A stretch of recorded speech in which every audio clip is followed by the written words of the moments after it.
Welcome to the show, everyone. I am Trish Regan, and oh my goodness, do we have a lot going on. Poor Kathy Hochul. Oh my goodness. I mean, Letitia James had it bad, and now you look at Kathy. For goodness sakes, these new poll numbers, they are a train wreck for the governor of New York. It looks like nobody really wants her. What do you know? How does that not surprise me? How does that not surprise me? You know, we actually showed you some poll numbers a few months back, which were extremely weak, both for Kathy and for Letitia, baby. So they're both in trouble right now. Letitia, I expect, is the next one to fall in all of this. All of this, by the way, we get some interesting data out that suggests that, what do you know, Comrade Mamdani may not be able to pull it off. Meanwhile, 160 members of MAGA, are you kidding me? That's what we're talking about here in terms of people that actually may not or may have been spied upon. Pretty amazing stuff. When I say, you know, we got some people that are going to be going to prison, and Donald Trump is talking about, might it be one Jack Smith? Meanwhile, it's all coming as CNN admits,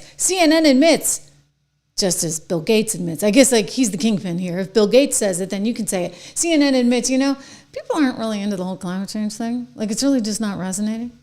New Gallup poll out proves it. I'll tell you, guys, you know, the Democrats were hanging their hat on this one. They should have just like gone out and talked to Americans. They would have figured out they were barking up the wrong tree. Good to have you here. Welcome to the program. As I said, I'm Trish Regan, and we love that you're here. Make sure if you haven't subscribed that you do. It's really, really important. We're killing it here on the Trish Regan channel. I'm so proud of this because we just started maybe about a year and a half ago or so. We're already up to 1.1 million subs. It's really incredible. And we're on the top 100 almost every week. What do you know? Kathy Hochul, ladies and gentlemen, it looks like she is going to be out there as the governor of New York. A new poll shows that it doesn't look very good. And you got a Trump person coming in, stealing her thunder. Elise Stefanik, a bright woman, very, very bright woman, much brighter than Kathy Hochul. But, you know, that's not saying much. Kathy Hochul proving she's not so bright when she went to the Mamdani rally just last night in New York, and they're shouting out, tax the rich, and she's all on board until she figures out, oh my gosh, they were saying something that I don't really want to maybe be standing for in light of the way the rest of the state of New York feels. Watch.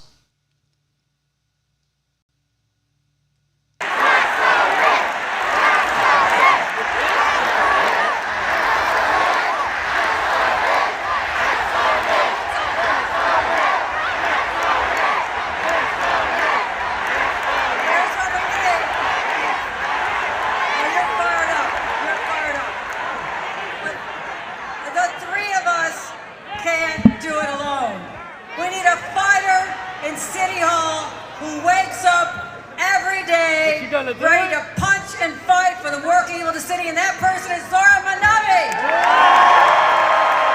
Oh my gosh, like, did they not hear themselves? We need a fighter who's going to wake up every day ready to punch, and that guy is Mamdani. He doesn't look like much of a fighter to me, just saying. I mean, I don't know, maybe a brief stint on a wrestling team somewhere. Was it a Bowdoin College that he went to up in Maine? Lucky Bowdoin? I am telling you, this is going to be a disaster if this guy wins, but hopefully he doesn't. In the meantime, Kathy Hochul, she's like backtracking now today because somehow she didn't realize what they were saying. No. Kathy, because she lives in her own little small brain, is thinking they're talking about the bills. In New York City, they're talking about the bills. Yeah, Kathy, like that makes sense. Watch.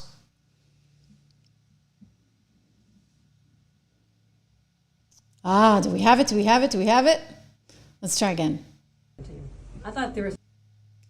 Oh, maybe not. Anyway, she says, I thought they were talking about the bills. I thought that was it. Like, they were just talking about the bills.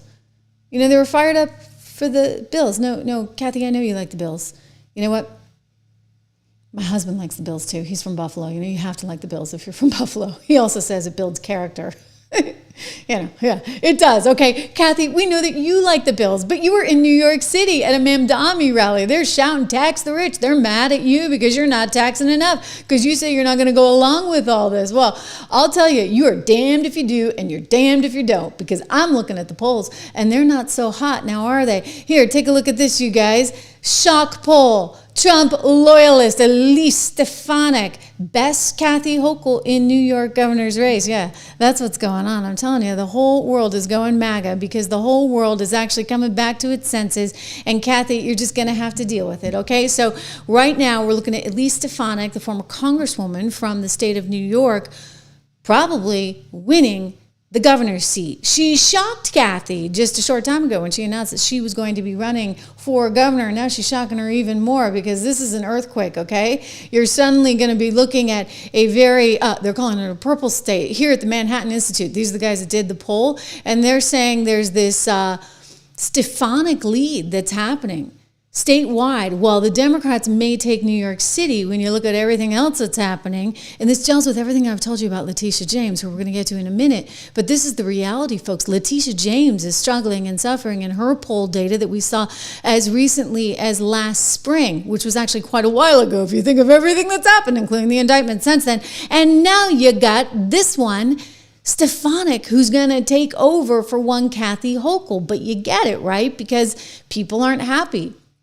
They're looking at the crime situation, and they're not happy. And they're looking at what MAGA has to offer, and it's a heck of a lot more. So here we go. According to Manhattan Institute, Democrat Governor Kathy Hochul is losing to Republican Elise Stefanik, at least right now, by 1 point. I'm guessing that's going to go up, up, and away among registered voters and points to a 6-point advantage over her lieutenant governor and primary challenger. That would be Anthony Delgado. While more than a year remains, they point out until Election Day in New York. It is pretty amazing, right, that we're looking at the possibility of a Democrat losing to a Republican. New York going red, baby. I love it. Here's some of the data, and you can check it out at Manhattan Institute if you want to find out exactly who they were polling. But they looked at a pretty broad section and tried to allocate for ages, etc. Here were the results. Look at this bar chart. Elise is in red, and she's a point ahead of Kathy Hochul in blue. And I know you're like, okay, it's only a point.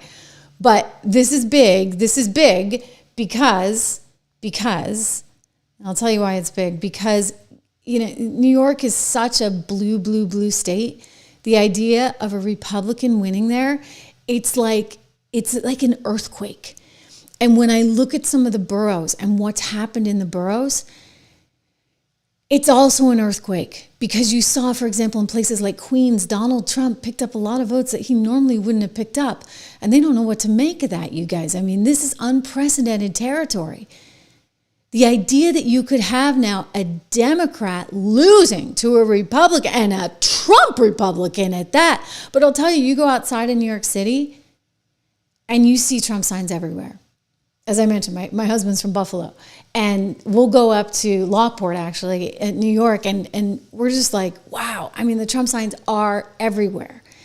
And I think that, you know, it's important to kind of get out of that New York City bubble, that Manhattan media bubble, if you would, and you start to look and say, okay, this is the real world, and this is how people feel in the real world, and they really like Donald Trump and what he's doing in the real world. So when Letitia James goes around and says, hey, I want to see police records, and I want to see if you're cooperating with ICE, and if you're cooperating with ICE, then you're in violation of state law. That doesn't sit well with a lot of people in the state of New York, okay? Because in the state of New York, a lot of people want law and order. And they even want it in New York City too, believe it or not, which is why I actually think Mamdani might be more under threat than you think. In fact, we've got some new poll numbers that have suggested that from none other than Polymarket. Polymarket being that trading platform where you can kind of look at this stuff in real time and get a feel for what's what.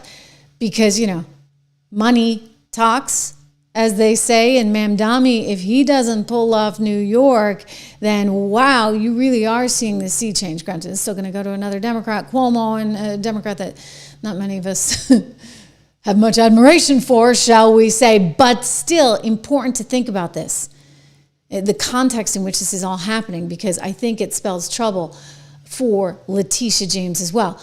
Mamdani running as a communist for the mayor of New York, the financial capital of the world. And the shocking thing here is he even got to first base. I mean, he's got a few problems going on. For example, take a look at this.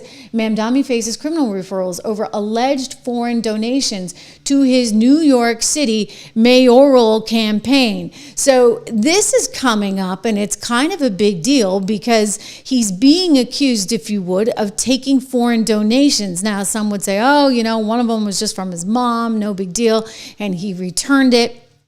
By the way, I think he only became a U.S. citizen, interestingly enough, some 7 years ago or so. So, you know, for somebody who's recently here, he's really off to the races in terms of trying to take over the political sphere. Anyway, this first being reported by Fox News, also being picked up by the New York Post. And as I said, Mamdani is looking at possibly a serious problem. He's been referred, I believe, to the DOJ amid concerns about this, because if in fact he's found guilty of having taken foreign contributions, that would put him in violation of election laws, and that would be really bad news for the prospective mayoral candidate. You know, he's been leading the polls, interestingly, all along, but now the question is, can he make it through to Election Day? I just want to share this with you because I think it's interesting to see Mamdani's odds collapsing in New York City mayoral election. This is coming to us from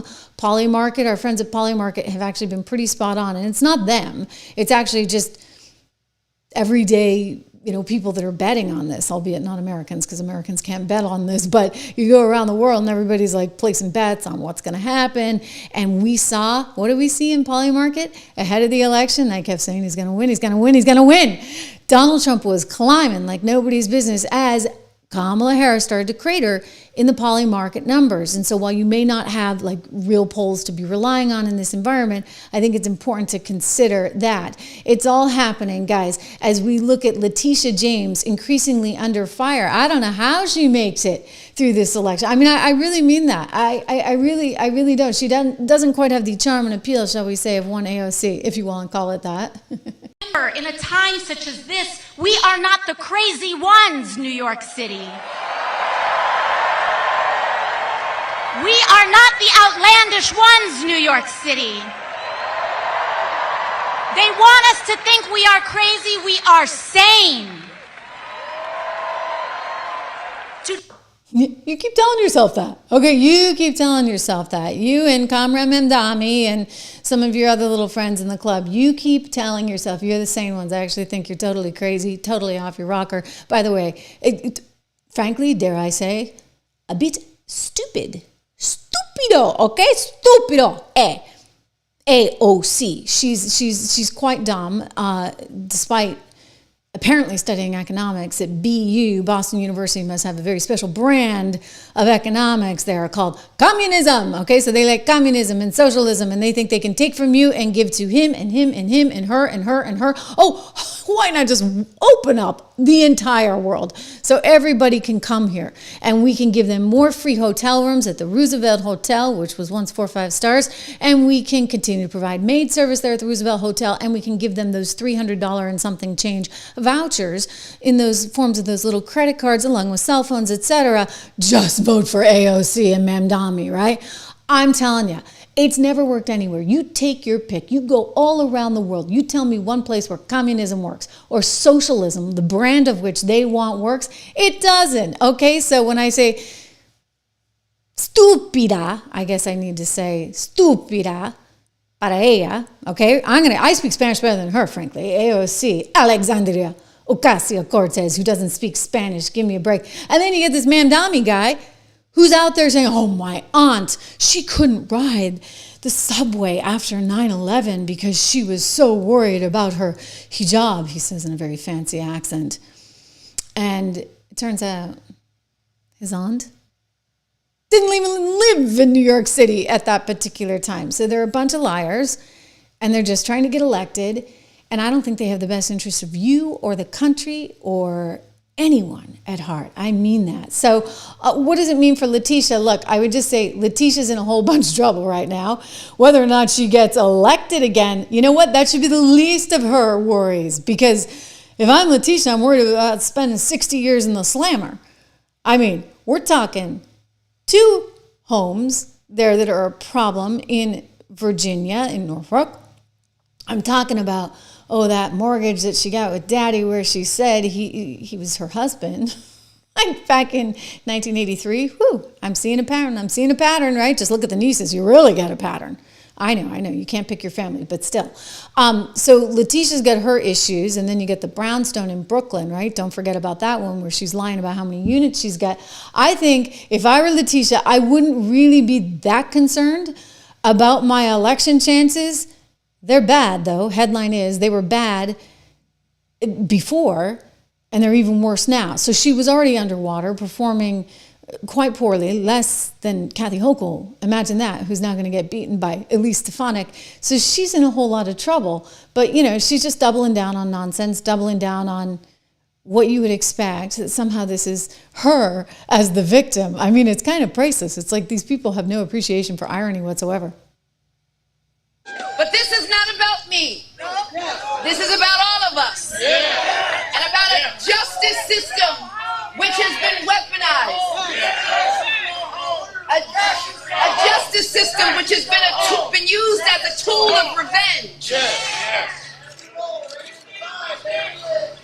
This justice system which has been used as a tool of revenge. Yes, you said that already.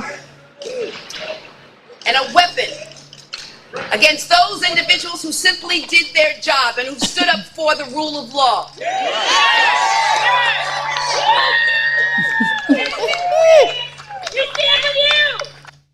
Oh, Tishy. I'm sorry. You really do have bigger problems than your election. But, you're facing serious criminal charges, but you think it's because you're the victim. He's called me venomous. We will fight back to your attempt to bring Trumpism to New York City. He's called me disgraceful. Of the fact that they stole the Supreme Court seat. An illegitimate president and an illegitimate member of the United States Supreme Court. He's called me radical. Listen, we know he's crazy. We know he doesn't have a sound mind. We know he's out of control.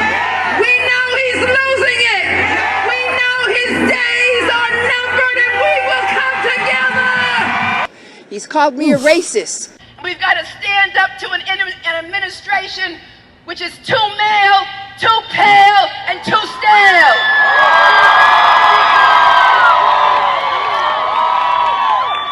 In other words, for her to sit there and try and tell you or me or anyone else that she's suddenly the victim after what she did, after all she did, are you kidding me?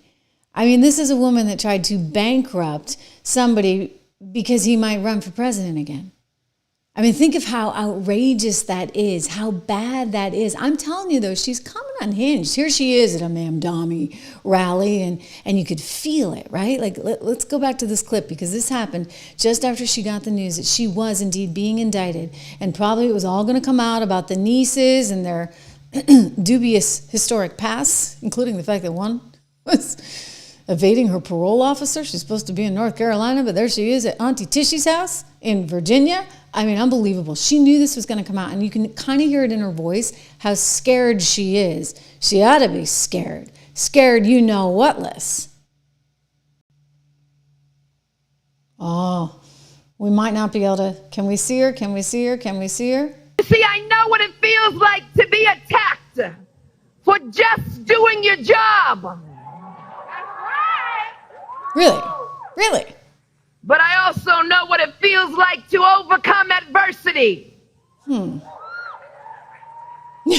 so I stand on solid rock. Better be solid. And I will not bow. I will not break. I will not bend. I will not capitulate. I will not give in. I will not give up.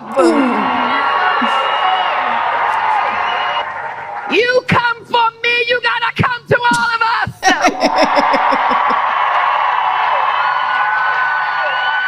All of us. Every single one of us. We're together. You see, I've learned to stand on the shoulders of my ancestors who came before me and weathered the storm.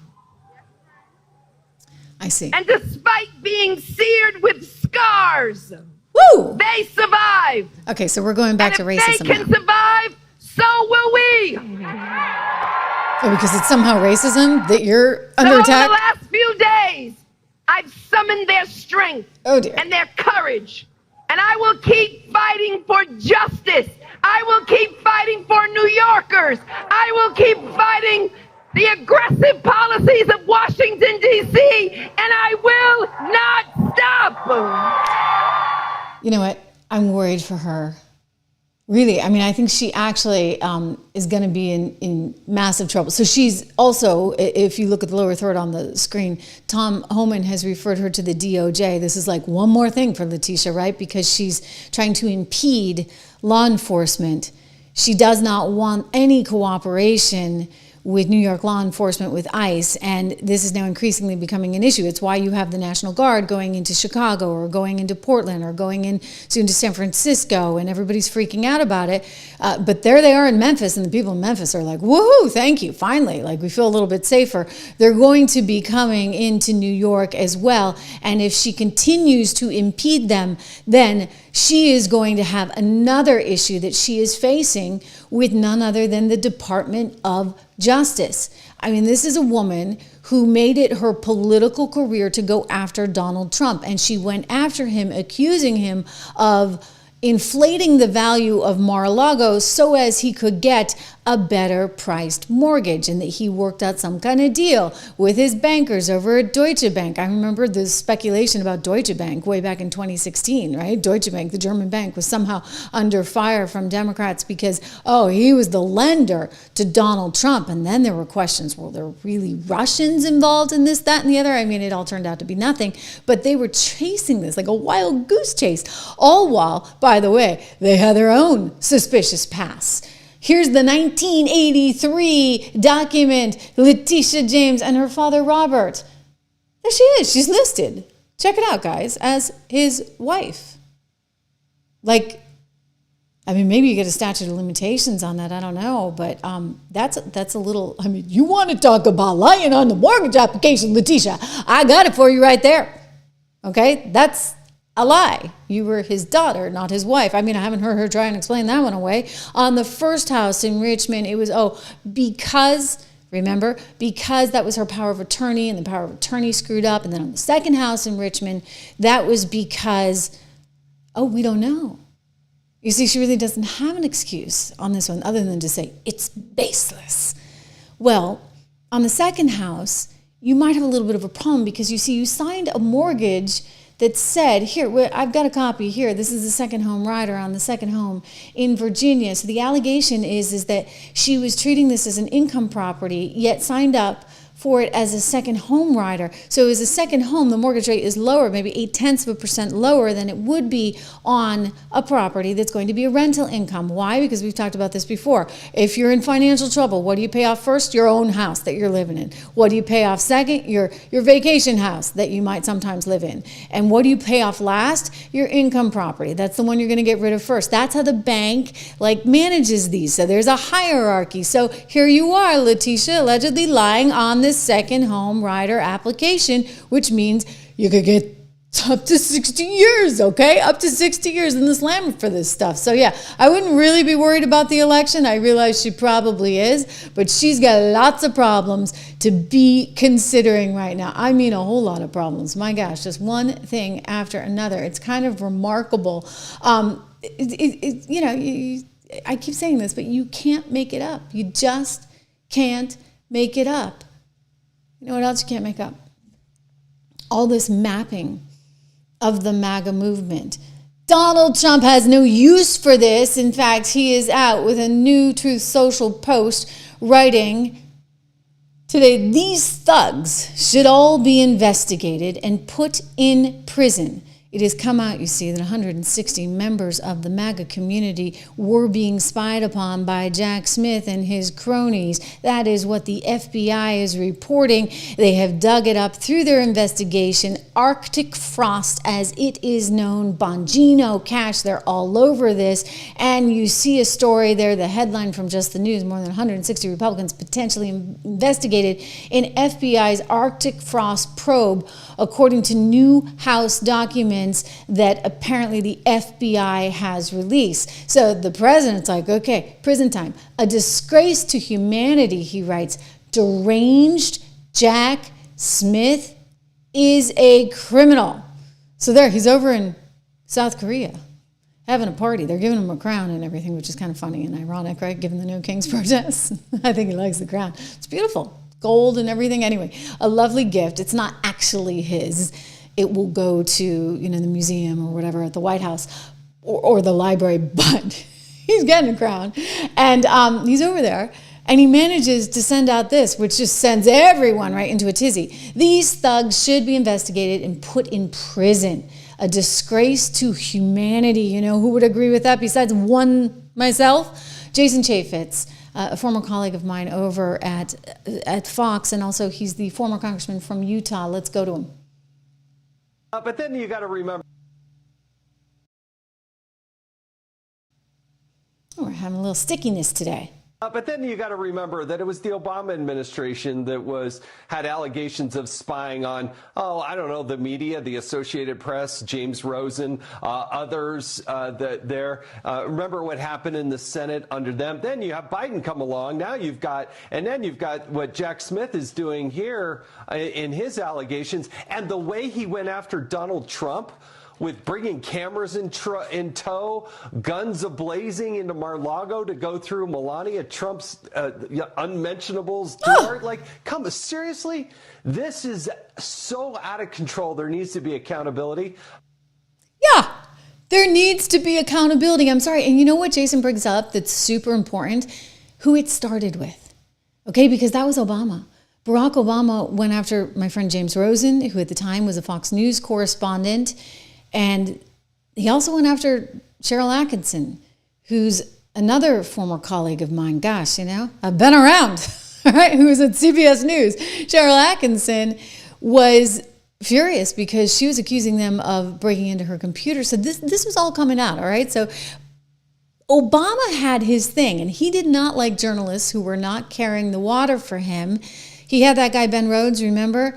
And Ben Rhodes talked a lot about the sort of machine where, things would ricochet off of one another, and you could just keep having this, game of telephone where you call somebody and you say, I'm hearing this. And then that person would say, well, I'm hearing this. And then you put it out there to somebody else, I'm hearing this. And before you know it, that's the narrative. That's how, they play dirty in DC. And if you didn't play that game, like Cheryl or at that time he was a Fox reporter, if you didn't play that game like Rosen or Atkinson, then you were part of the problem, and then they started spying on you. And then you had Lois, right? Over at the IRS, who wanted to target any group that was associated with the Tea movement. Think of what we went through, okay? I remember all this. I remember it all vividly. And then you fast forward to, gosh darn it, Donald Trump winning the thing over Hillary. How could that be? I mean, she was supposed to break the glass ceiling and all that, right? They spent a lot of money on that glass ceiling in New York City. It was going to be a big party. How could this be? I could have told you.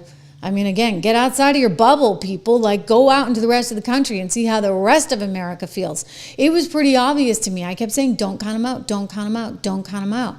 There's a real good chance he could win this whole thing. I was right, okay? So they couldn't believe it. And then you look forward to what Tulsi's shown us. If you fast forward to December of 2016, what were they doing? They were meeting in Obama's office, and they were making a decision to twist the narrative. They knew that Russia had no effect on anything, but they didn't want to say that anymore. So the narrative was twisted and manipulated so that they could then have Jimmy Carter come out and say, well, I don't consider him a legitimate president because the Russians interfered with our election. I mean, is that not whacked out or what? I mean, the dossier, which was opposition research, the way James Comey called his buddy, the Columbia law professor, who was also a paid person for the FBI, gun for hire at the FBI, that Comey then used to get his side of the story because he wanted a special investigation and he wanted a special prosecutor to get that side of the story out into the media. It's wild and it's wrong. All right, we've been through this analogy before. What happens at the end of the Little League game? You know, they all shake hands and everything's fine, right? Because one team loses, one team wins, and the losers need to make do. You don't try and derail the winners as they go all the way to the state championships, right? Just because your team didn't win. But that's not the game that Barack Obama played. No, he was in a totally different mode. And so he's out there doing what? You know, if you listen to this guy, and he's a smart reporter, John Solomon, they were literally creating an enemies list. It's now been revealed from the FBI they had 160 people on this thing, so 8 sitting U.S. senators, 8 congressperson, and apparently you rounded out with another 160 members of the MAGA community, hope I'm not on there, that were targeted. What were they doing? They were mapping the MAGA movement with every piece of data they could. It was basically creating an enemies list. An enemies list. How do you like that? And this is the guy that started it all. Okay, Thibault. This is the guy that everybody's wondering more about. He has since resigned from the FBI, in part because Republicans were like, buddy, I mean, what the heck were you doing? You were supposed to be investigating the Hunter Biden laptop. And that was like completely getting suppressed, so suppressed, right? You know, we had 51 ex-spooks trying to tell you that there was nothing to see here. Yeah, right. Okay, so this guy, Timothy Thibault, is now really being questioned, I would say, and needs to be questioned, probably brought in for questioning before various committees, because he was the one who was running this campaign. And what we learned was he had somehow decided, and this could be worse, very seriously, this may be the biggest political scandal in history, worse than Watergate, anything you can imagine. Nobody in the mainstream media is covering this. But Timothy Thibault was, according to Chuck Grassley and the metadata that's been gathered off of the documents that he was using, he was doing what they call something called self-approval. So he was going through and like initiating these investigations, and you need to have various warrants, etc. We don't know if he had that or not, but like what's really weird is that the FBI has something called a no self-approval rule, which they call code 3523. And because there's no self-approval, it means that if you're the one that initiates this, somebody else has to sign off on it. But in this case, Timothy Thibault, he was doing all the signing off. He was doing all the initiation and all the signing off on. And so there was no sort of checks and balances going on, which is why perhaps this led to 8 sitting U.S. Republican senators, 1 congressperson, Republican of course, and another 160 members of MAGA allegedly being spied upon. Now they want us to be really careful with how we use the word spied upon, because we can't say they were tapping the phones. No, not allowed. Can't say wiretapping. They were, how did they describe it? They were tolling the phones. Oh yes, that's the word they used, tolling the phones. So the distinction is they were basically gathering all the metadata, right? I mean, I think Snowden talked about this ages ago. They were getting all the metadata they could. They basically were like, okay, you were talking to this person, and how long were you talking to them for?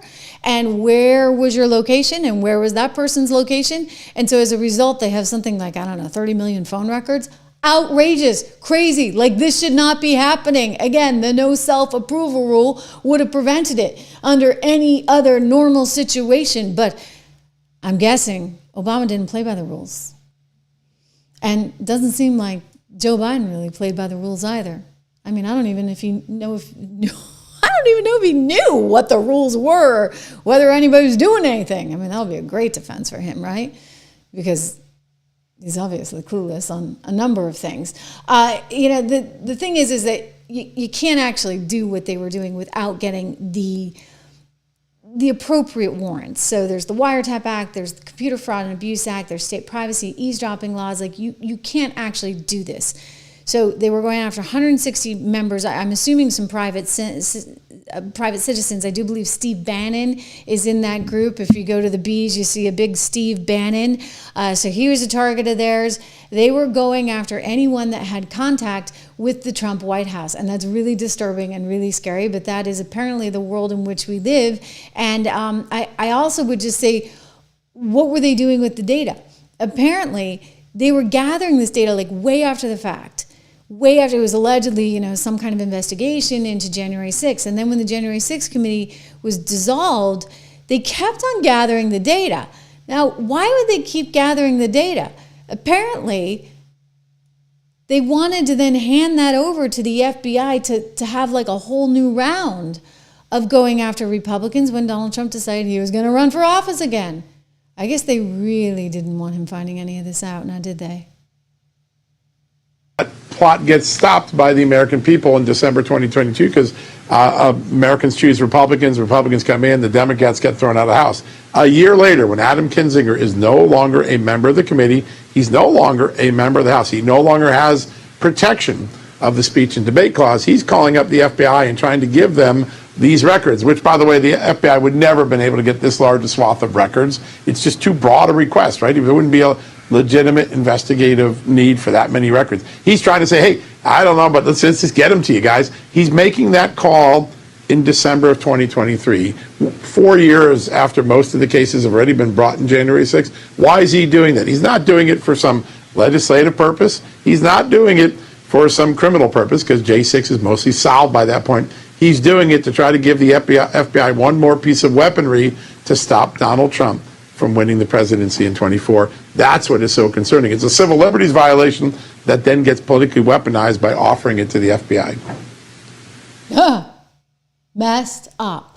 Like really, really, really, really messed up. And so there are a lot of people out there right now that, oh, this is retribution. We shouldn't be doing this. How dare he? This is not what the country's about. But I would just say, do you think the country was about what Obama did or what Biden did? We need to make sure that this never happens again to anyone, okay? And so if it means going back in time, then I'm sorry. I mean, the irony is completely lost on one Whoopi Goldberg who said this moments ago. Listen to the beginning of this clip. It's priceless.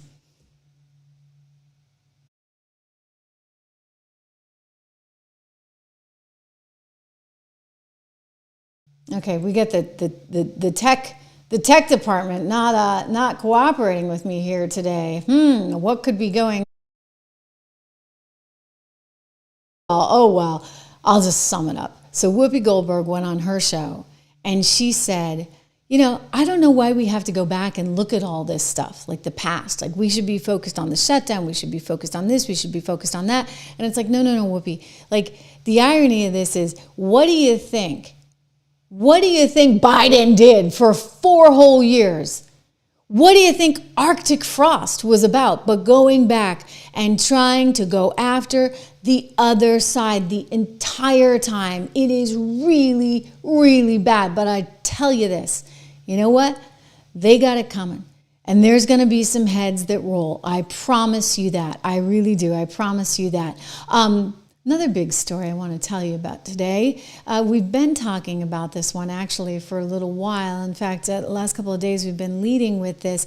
It seems that they really are having some challenges over at one CBS Paramount. Well, of course, the company was sold, and now we're looking at serious layoffs over at CBS Paramount. Skydance, okay? So Paramount was the owner of CBS, and Paramount got bought by Skydance. And Skydance really needs to remake CBS. I mean, they need to remake everything, right? They bought this asset for a lot of money, and now they're trying to find synergies and find ways to innovate for the future. And there are a lot of people that are really nervous over at CBS as this all goes down, including Oprah's buddy, Gayle King. We talked about this last couple of days. Well, today, one of the big headlines in the Wall Street Journal is Paramount CBS layoffs. So it's official. It's official. King's future, meanwhile, totally on the rocks. She's making $13 to $15 million, which I would say is probably $12.5 million too much for the woman. You got other people over there. The evening news guy that you've probably never heard of. I'm sorry, I used to work there and I hadn't heard of him. I think he was post me, but I really hadn't heard of him. In fact, I'd never even heard him speak, which is wild, right? You can think about how much news I consume, which just shows you nobody watches CBS Evening News. We don't even watch clips from the CBS Evening News. So somehow I stumbled across a clip of this guy. And let me just say, one anchor to another, you need some voice lessons. I can see why you're a print reporter. I don't mean to be mean or unkind, but voices, they matter. And as a classically trained singer, I would say this poor guy, very nasal, very nasal voice. I don't know. I've never even seen him, right? So I don't think he made much dent in anybody's imagination. I don't think he had a lot of viewers. And so consequently, you making a lot of money, maybe, I don't know. I'm guessing he was cheap, but who knows, right? He was a print reporter, came in, woohoo, I'm in TV. Whether or not I look the part and sound the part, that's a whole other thing. And so this poor guy is now out. We don't know if he was fired, if he chose to go, whatever.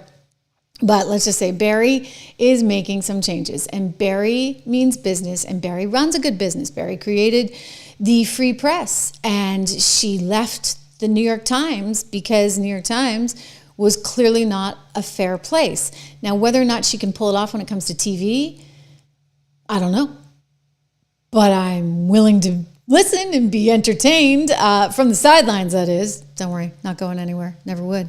I love what we've been able to create here. It's a whole different ballgame. It's just fantastic. It's a really sort of liberating and tremendous experience to be here with all of you, and I appreciate everything that you have done to make this channel a success. But it's very different than any network I've ever worked at. And yeah, occasionally, if the computer gets a little sticky, the sound bites don't run. But that would happen in live TV as well. The difference is I'd have somebody telling me in my ear, we'd probably have to sit there together for 20 seconds and wait for it. And then finally I'd be like, okay, no, all right, we're going to move on. We don't have that soundbite. So it's just a little more instantaneous here. And it's yet again another one of the things that I actually love about this business and what we're able to do in a very different but very authentic and transparent way here on YouTube. So thank you for being here. We have a lot more news to get to. Don't forget, by the way, to go to Spotify. Let me see if I can put the link up even into the chat. It would be wonderful if you guys could do that. Did I put it? I might have put it into the show notes, but if not, go check me out over on Spotify. It's the blue with the red cover. That's the one you want. So go check that out when you can. In terms of CBS, I just think that, they've got so many challenges. I did find the Spotify link, by the way. I am going to make sure that you get this in the live chat. But I would just say they've got so many challenges because it's a really stale old business. And when you look at things like 60 Minutes, I used to say when we were over there, I was like, gosh, it must be nice to work for 60 Minutes because you don't ever have to explain yourself. Everybody wants to go on 60 Minutes. And so that's always like one of the first calls they make. But why do they want to go on 60 Minutes? It's not because it's a great show. No, they go on 60 Minutes because 60 Minutes comes on the air like right after football on Sunday nights or right after football. And so they get these enormous ratings that really have nothing to do, shall we say, nothing to do with 60 Minutes being a good platform or a good program. It's definitely not what it used to be. And everything to do with timing. You're on right after the football game. If you put something kind of enticing, you're going to get some viewers in there to watch. And so that's really what that's about. Not about pure talent, not about really great reporting. We know that the reporting is not great, right? Here's the Spotify link. I just found it. I am putting it in. It's not great reporting because the reporting is so insanely, obviously biased in one direction, and that was proven out when we saw the Kamala Harris interview. Elohim, thank you for the agreement. You agree, It looks like you're maybe a member here on the channel. Thank you for being a member. Appreciate all your generosity. You guys are just really, really tremendous. Just a wonderful group of viewers here, and I feel so fortunate to have you. Anyway, they need you over at CBS, but I don't think you're going there, all right? So they're going to try and reinvent this thing to see, okay, can they compete with the streaming world? And my short answer is good luck, guys. I just don't see it happening. I don't see it coming. I don't see you being able to do that, in part because you're also tightly wound. You're not going to allow for your talent to have an opinion, right? Because you're CBS News and you have to walk this straight and narrow path. I know that Barry is trying to get some interesting new faces in there. Maybe Scott Jennings will come over and moonlight, when he's done over at CNN. Maybe he could do both gigs. Heck, I think those two are going to merge anyway, right? Paramount wants to buy CNN, so maybe Scott could do both. And yeah, you'll spice up the place, spice up the joint if you would. But you know what? I'd rather watch Scott all on his own, right? Like, without all the bells and whistles and the lighting department and the graphics and all the things that go into television as we see it today, because then it feels packaged as opposed to raw. And there's something neat about a raw opinion. And that's what none of these networks can deliver. Individuals can, sure, but they're going to do that on individual platforms. Maybe you take all the individuals and then you roll them up into something bigger. Just don't tell us what it is, right? Because the minute you say CBS News, none of us actually trust it. That's your problem. A big problem. And I don't know how you really get around that, but I'll be interested. Barry's a smart woman, to see what she's able to come up with, because I think if you put enough intelligent people together, maybe there's something that we have not quite thought about yet, right? I like to think I think of all of it. In fact, I could have told Bill Gates ages ago, you know what, you weren't going to get anywhere with this one. Now, he's finally admitting it. CNN's finally admitting it. Take a peek. Bill Gates finally admitting that, climate change I have to be careful how I say this, right? But it may not be the most pressing issue for humanity right now. He thought it was. But he wrote a new piece, and he's starting to think differently. Let's go back in time to 2020 and then hear what he has to say now. You think that climate change could be a bigger disaster than COVID. Why is that? Well, certainly climate change will make entire ecosystems die off. It'll make parts of the world impossible to live in. And so the actual economic and death toll from climate change will be much, much, much greater than what we have with this pandemic. But he's changing his tune now. He's actually rejecting the doomsday narrative in a new memo saying, quote, although climate change will have serious consequences, particularly for people in the poorest countries, it will not lead to humanity's demise. People will be able to live and thrive in most places on Earth for the foreseeable future. I've said that all along. You know how I know that? Think about COVID, right? Think about what we went through. All of a sudden, you couldn't go to the office anymore. Think about the advances we had in technology. Like suddenly now we're all using Zoom. Like we're species, we're human beings. We have brains, we can think. I guarantee you, if oil was just depleted tomorrow, we'd find another way to power up everything really, really fast. Okay, like this is what we do. Innovation comes from necessity, often. And so if the climate is in a really bad spot, I have a feeling it's not going to completely wipe out humanity. Maybe we'll wind up on Mars. I don't know. But, in terms of priority numero uno right now, Billy Boy, I don't think it's that. I never did. And you know what? If the Democrat Party had been smart, maybe they would have listened to me or somebody else out there, because it's not what actually matters to everyday Americans as much as they try and force feed it to you. And I'm not making a judgment on it. I'm just saying no one cares. Okay, no one cares. And CNN finally sort of begrudgingly admits this. Oh my gosh, how can this be? Nobody cares about the issue. We've been trying to stuff down every grade school kid's throat and every college kid's throat and every person who bothers, and it's not many, to watch CNN. Take a peek. A message on climate change, a new one from Bill Gates that surprised a lot of people. In a new essay, Gates, who has long devoted a huge amount of time and money to awareness on climate change, he now argues more resources should be focused on poverty and hunger. He says that he doesn't think climate change will basically end humanity. With us now is CNN chief data analyst Harry And the reason this is interesting is because this does represent a shift in Bill Gates in his public speaking on climate change. And when you hear a shift on climate change, Harry, it made you think about maybe how people are looking at it differently. Yeah, I think a lot of people will agree with Bill Gates that maybe this wouldn't be the end of humanity. And I think, we've been talking about climate change now for decades upon decades upon decades. And the worry in terms of climate change, simply put, hasn't shifted. It has not reached the majority of Americans. What are we talking about? Greatly worried about climate change. You go all the way back to 1989, it was 35%. 2000, 40%. 2020, 46%. And in 2025, look at that.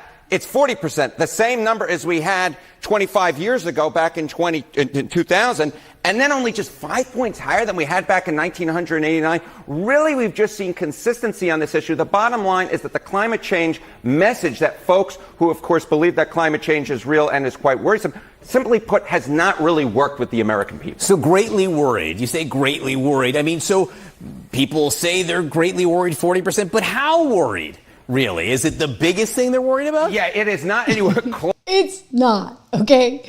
It's so not. So, couple things here. Number one, since 1989, we really haven't budged, okay? We don't really care that much more about climate change than we did in 1989.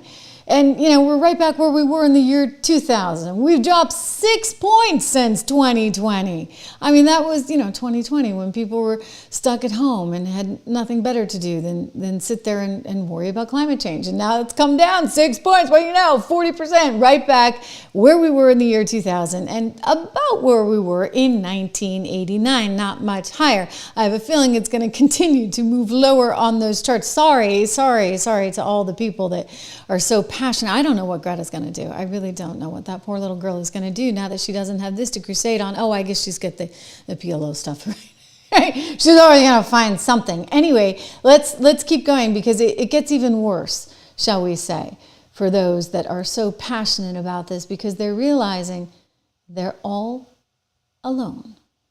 Close to being the biggest thing that people are worried about. What are we talking about here? Well, why don't we just talk about top issue facing the U.S., climate change? Well, I got some numbers for you on the screen right here. You don't have to be a mathematical genius to know that these numbers are not particularly high. Top issue facing the United States, climate change. It was 3% in 2021, 2% an average of polls in 2023, and this year the average of polls 2. It is very, very low on the list of priorities. I was trying to count it out in the Gallup poll, and basically it was so low down, I was counting all the different issues, almost lost track. It was like 15th or 20th. It was just very, very low down. So the bottom line is not only are we seeing that the number has not really moved over the last 36 years, but in terms of being the top issue, it simply put has not broken through. 2%, there are just a ton of things that rank way higher in the list of importance. Even I can count to 2. In terms of how people feel it will impact them directly, what are you saying? Yeah, I'll just note 2 things. Only 2, who are the 2%? Okay, the 2% of Americans that think this is the number one issue. You must be living a pretty privileged life if this is your number one issue. Just saying, okay? You want to talk about the top 1 to 2% of Americans. Those are the people that the Democrats claim to hate, right? That they just want to tax and tax and tax some more. I bet you these are the only people that have the time and luxury to care about climate change being the top issue, for goodness sakes. Number 1, your Harvard education paying off. But number 2 right here, look at this. Climate change effect on my home area will be harder to stay here. Look, in 2023, it was 23%. Look at where we are now, 17%. Now, these numbers are pretty comparable, but they're pretty comparable on the low side is what we're talking about here, is Americans simply put just don't think it will have the type of impact that will really change their lives, which again goes back to the message that Bill Gates was saying, right? This is not something that's going to be devastating for humanity. It's something we can work our way out of. A lot of Americans agree. And even on this, we're talking about just 27% of Democrats who believe that climate change effect in my home area, it will be harder to stay here. So even on the left wing where you'd expect the climate change message to hit most home, it simply put is not reaching that type of level in terms of the doomsday scenario that Bill Gates is talking Interesting. Whether or not he's following the science or public opinion, it does seem to be a shift here. Harriet, and great to see you. Great to see you very much. In other words, no one cares. No one cares. Okay? CNN, you tried. I get it. You tried. New York Times, you tried. Universities, you tried. Elementary schools, you tried. And only 2% consider it to be the biggest issue. Didn't I hear Kamala Harris at some point say it was the biggest issue? Yeah, I'm pretty sure I did. This is what the Democrats keep telling us over and over and over and over again. And then it turns out, when you look at the Palisades Parkways, you look at the fires, right, out in California, apparently they weren't actually doing the foresting that they should have done. They want to blame climate change, but there is some responsibility that should go with the state and the governor of California, because you need to clear the forest from time to time. They're very good at doing that in Canada. Had the same issue, I think it was up in Washington. Look, there's some sort of basic science that you can address to help manage this. And by the way, I'm just going to say this, Gavin Newsom, if you're that worried about climate change, which you purport to be, then why wouldn't you actually engage in some deforestation and clearing of the forest in order to deal with this threat? I'm sorry, you're just going to sit there and just blame. We're tired of it, okay? Do something. Act like a conservative for a change. What do conservatives do? When the going gets tough, they get going. And what do you see from Donald Trump right now? Wow, guys, this is kind of amazing. He's overseas. I mean, he had a heck of a time there in Japan. They rolled out the red carpet for him in Japan. It was terrific. You've got really a wonderful presentation there of Donald Trump there in Japan as well as Korea. Let me see if I can get the right lower third on the screen for you. There we go, right? Trump is having a huge success in Asia overall, not just in Japan, but also Korea, where today they gave him a crown. I mean, no king's rallies take that, right? It's kind of just I'm being tongue-in-cheek. And he said repeatedly, look, I'm not a king, I'm not a king, I'm not a king. But then they came forward with this lovely crown for him, along with quite a bit of pomp and circumstance. As you go through Asia, what you see is that he's really actually been getting some pretty tremendous royal treatment here. He was greeted, for example, coming out of the plane with the signature song YMCA, all while they're in Japan, in South Korea, getting that, let me see if I have it for you, I think I do, getting that crown, and believe me, it's a big crown. Now, he won't get that himself, just to be clear, because I'm sure some people will try and suggest that that's actually what's going on. No, he will actually be able, though, to give that to the White House. It'll be considered, something that is part of history, if you would. Here we go. Of the heavens and sovereignty on earth, as well as the strong leadership and authority of a leader. 경주를 국비대로 차리신 우리 트럼프 대통령님께 한반도에 처음으로 평화를 가져온 신라의 정신과 함께 한미 동맹의 푸른 길을 상징하는 이 금관을 선물로 준비하였습니다. Okay, so now it's on Korean, he's accepting it, and we will fast forward a little bit to the applause, and he graciously accepts the giant crown. Yeah, the No Kings folks will just love that one. Anyway, kind of a certain amount of irony in this. So look, he had huge success there in Japan, as you saw yesterday, and he welcomed the new prime minister, a female, by the way. It was a big deal for Japan because it's been historically seen as kind of a more masculine culture. But on top of that, now in South Korea today, talking about the alliances that we're going to have with them. This is all pretty important because, it matters for our economy. It really, really does. And speaking of our economy, I want to not just show you what 76 Research has out, but of course, talk to you a little bit about what just came out of the Federal Reserve. So again, if you're looking at the screen, you're actually looking at my company that I started with a very dear friend who is a brilliant stock picker. And so together we run 76 Research. We actually had a terrific piece out yesterday. I really encourage you to get the if nothing else, just get the 76 report. It's $1 a month. Use code word dollar and DOLLAR and take a look at some of these stocks that we recommend, especially if you get the portfolios. That's where a lot of value is at 76portfolios.com. But, Trump's having a huge success, if you would, in Asia, as we've actually predicted. In fact, Rob, my colleague, was just over in Japan recently and wrote quite a bit on Japan and how that is really like an optimal position, really, for the U.S. to be in terms of trade relationships. And again, more coming through South Korea. In total, I think we're talking about $22 trillion, guys, in deals. I mean, that's a lot, okay? It's a lot of money coming in, money that we didn't have before, and Trump is really, really proud of that. The other thing he's probably really proud of right about now, dare I say, is what just went down with Jerome Powell and the Federal Reserve, because That's a rate cut, baby.